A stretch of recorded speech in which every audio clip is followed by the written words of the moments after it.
Welcome to Willingham Parish Church, which has stood here for 800 years, an ever-present focus of the village, and over that time playing different roles in village life.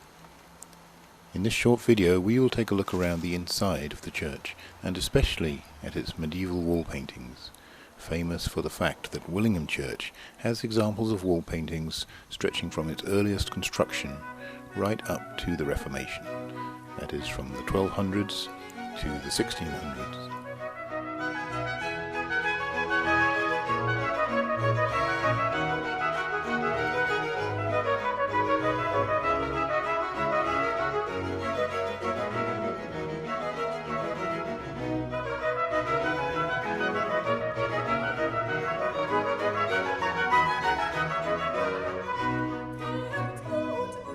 The church is famous today for three features in particular. First, there is one of the most extensive range of wall paintings in England. Second, there is an unusual roof with an equally unusual history. Finally, there is a very fine 13th century sacristy, built entirely of stone, close to the high altar in the chancel.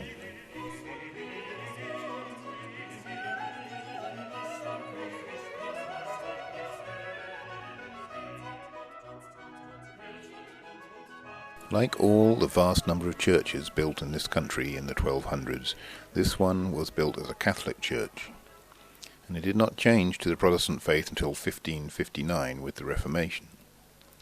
Until then, services were in Latin, and the congregation was largely illiterate. Many churches at this time were painted all over, and the walls here would have been a riot of colour, and with paintings which would have been considered educational for the congregation.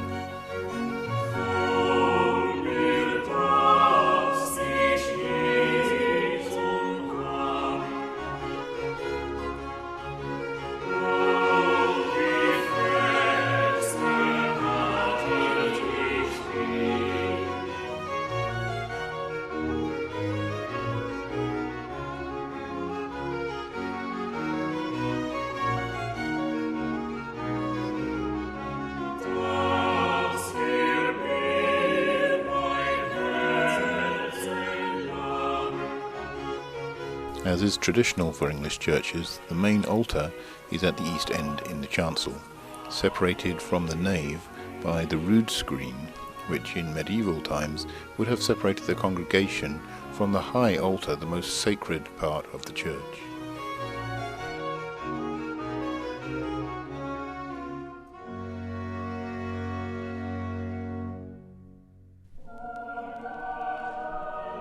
On the south side is a small and beautiful lady chapel.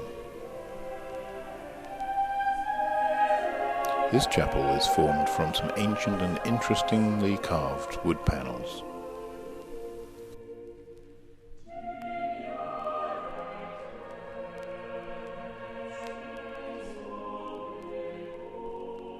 In this tomb there once must have been the statue and remains of some local noble person.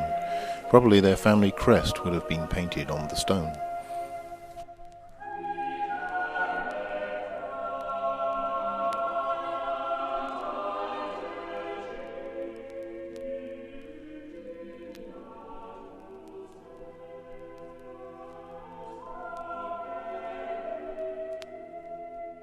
But there's more to the Lady Chapel than first meets the eye.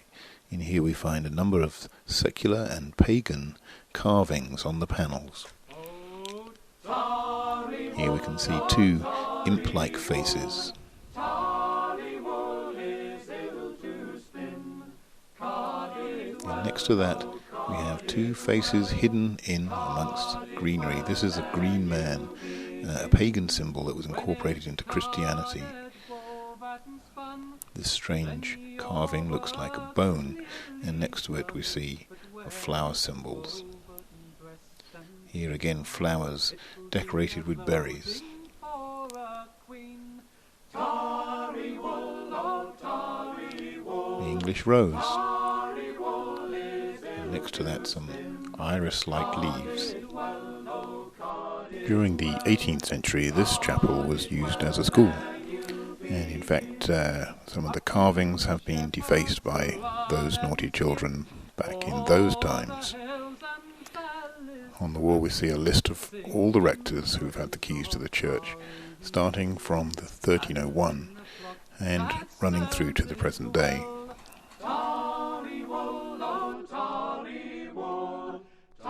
Notable on the list is the name of John Watkins, who was rector at the church in the late Victorian times and responsible for major restoration of the building. When the bells were restored in the 20th century, the public erected this plaque in his memory.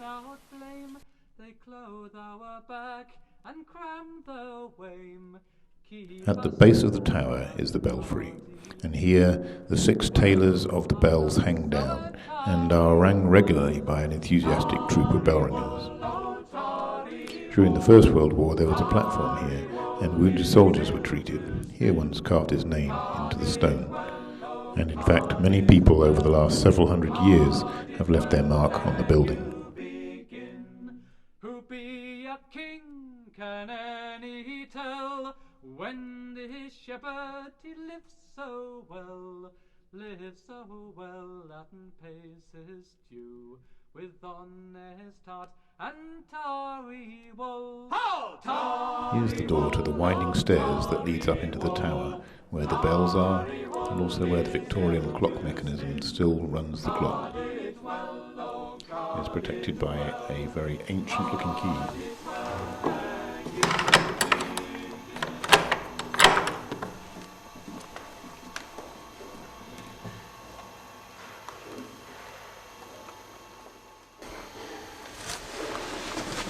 As we climb the stairs, we come to a platform halfway to the bells.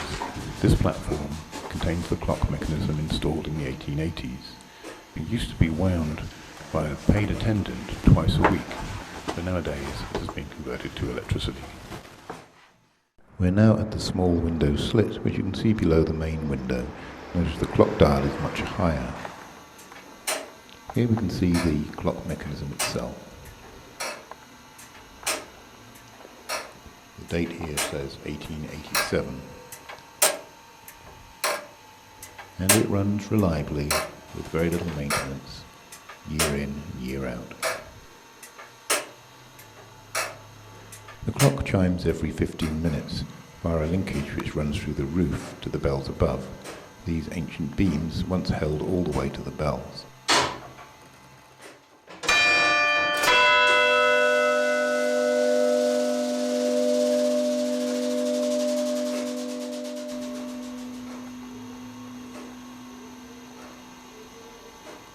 In among the bells we can see the steel frame that was installed when the bells were recast in 1923.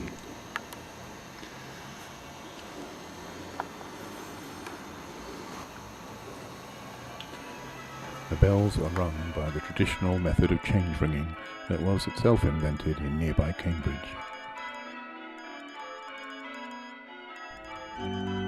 Back down to earth, literally, we see the floor of the chancel. And here are the clergy stalls. This fine floor leads up to the altar.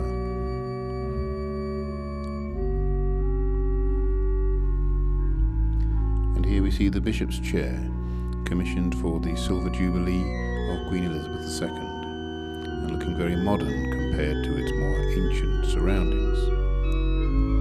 Such as this window above the sacristy door, apparently filled in when the sacristy was built in the 13th century. The current rood screen was restored about 100 years ago.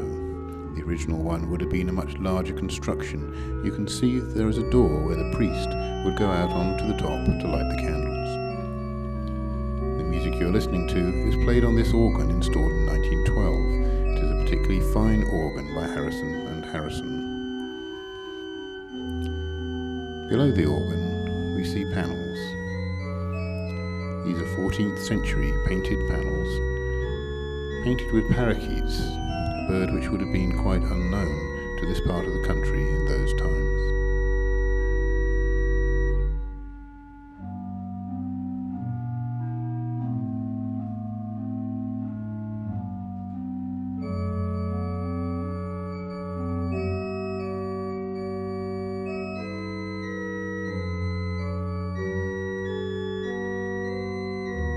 But it's about the wall paintings that I would like to tell you something now. Before the Reformation, services were in Latin, and the congregation was largely literate. So, as well as being decorative, the paintings began to be used as a visual means of explaining the Christian message. Many churches at this time were painted all over, walls, pillars, even the roof, usually with a stenciled pattern to start with, the medieval equivalent of wallpaper really. A new priest would arrive and commission a painting to project to the congregation a message he felt was important. No doubt fashion came into it too sometimes. Successive priests would lime wash over the paintings they found and promptly commission new ones, and so a series of layers would accumulate over time. At Willingham we have identified 5 layers of paintings. What is so unique here is that we have examples from each of these 5 layers, 34 paintings covering a period of some 400 years from the 1200s to the 1600s. It ranks as one of the most comprehensive ranges of wall paintings in the country.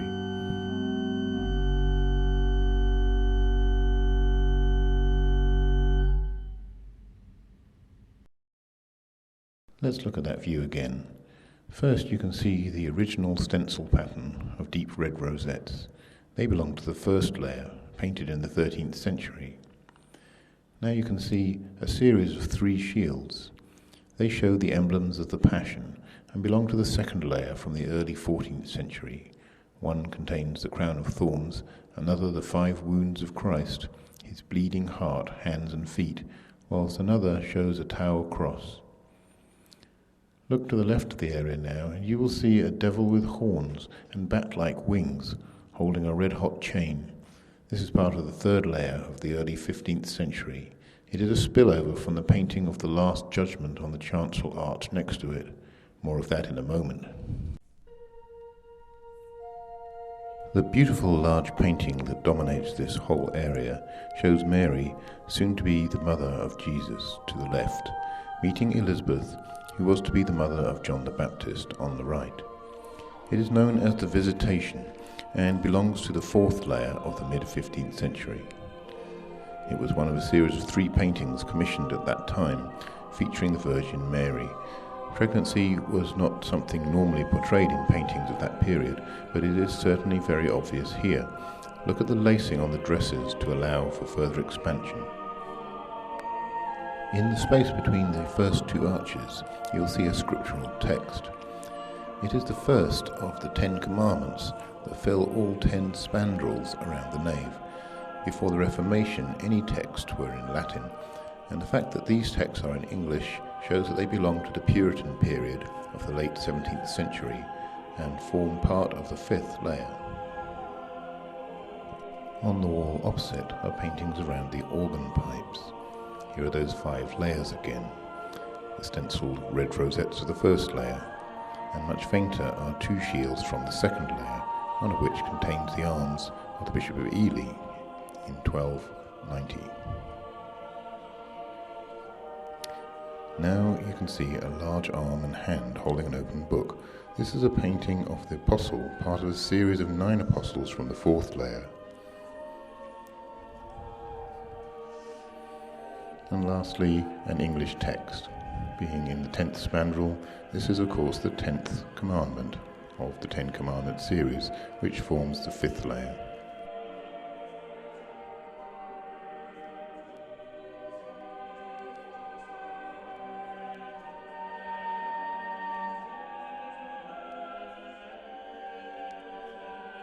Now we move down the centre aisle into the nave and opposite the pulpit, near the brass lectern, and on the opposite wall is a magnificent painting of St. Christopher carrying the Christ child.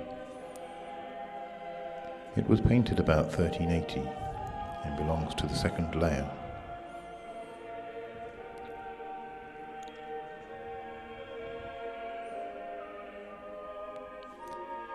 It has several unusual features.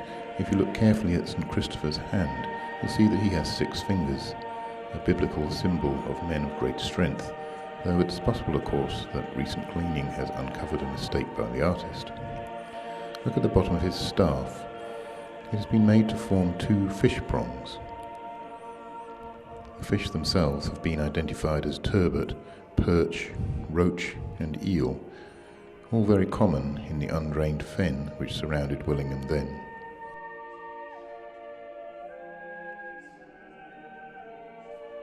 Immediately to the left of St Christopher is a much later 17th century painting of St Simon, part of the fourth layer showing a series of apostles.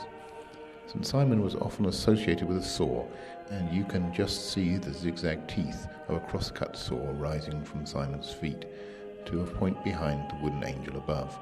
The draftsmanship of these later paintings was not as good as the earlier ones. Perhaps it's because there just weren't as many paintings being commissioned by then. Look at his club-like foot, for instance, his small head, and his rather grotesque hand. Further down the nave is the remains of a painting of St George disposing of a dragon. This was painted around the same time as St Christopher, about 1380, and is part of the second layer. Legend has it that Sir George, as he would then have been known, was on his way to the Crusades. He arrived at a village to find a young princess about to be sacrificed to a local marauding dragon. True to form, Sir George snapped up the princess onto his horse in the nick of time and promptly slew the dragon. You can still see the legs and tail of his horse, and if you look very hard you can make out the scaly tail and wings and the body of the dragon. All that is left of St George to be seen now is his broken lance and sword. As St George, he is now, of course, the patron saint of England. On the wall opposite to St George is a mixture of mainly 17th century paintings. On the left is the faint outline of an apostle of unusual appearance. His face has a resemblance to King Edward VII, with a pointed beard and a Stalin-like moustache, wearing a stiff collar, tie and a buttoned cloak, and holding a staff. Not much evidence of sackcloth and ashes here. Further to the right is a very striking figure indeed in red. A very well endowed young woman is looking down to her right, wearing a dress of richly patterned brocade, with a plunging neckline and covered with a veil. She is holding a chalice high in her right hand and a tall cross in her left. She represents faith, part of a sequence of paintings which portray faith, hope and charity, and were painted in the early 17th century.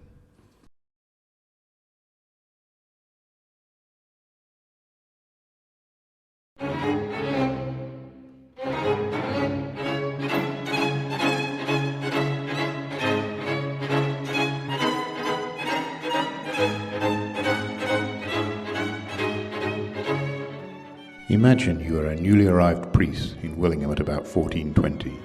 You want a painting that will really get over to your illiterate congregation the stark choice of heaven or hell in the afterlife. You obviously want it in the most dramatic setting, and where better than the chancel arch, the focal point of the congregation. So this is where we have the Last Judgment. On the left is heaven, and on the right is the path to hell.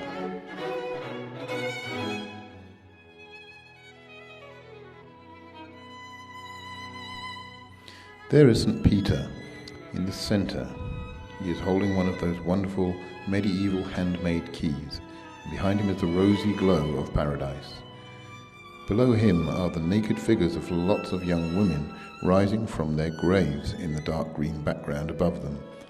They are the ones who have deserved their place in heaven for eternity. Look carefully at the figures of the women at the front, and you will see that they are actually fleshed skeletons. And can you see a mitred bishop in the middle of the women, just in front of St. Peter?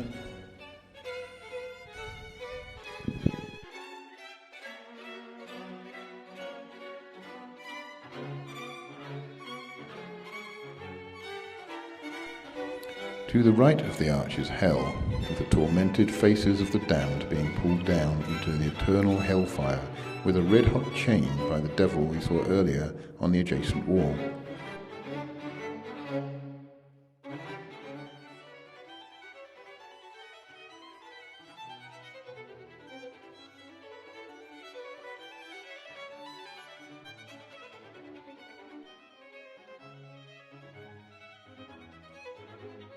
Originally there would have been the figure of Christ at the top of the arch, sitting in judgment, This part of the picture was unfortunately obliterated when the window you see there now was knocked through in 1613 to let light into the second-hand roof that was fitted then. This splendid double hammer beam oak roof that you now see is believed to have come from an old monastery at Barnwell in Cambridge, but the gain of the roof was at the expense of the centre of the Last Judgment painting.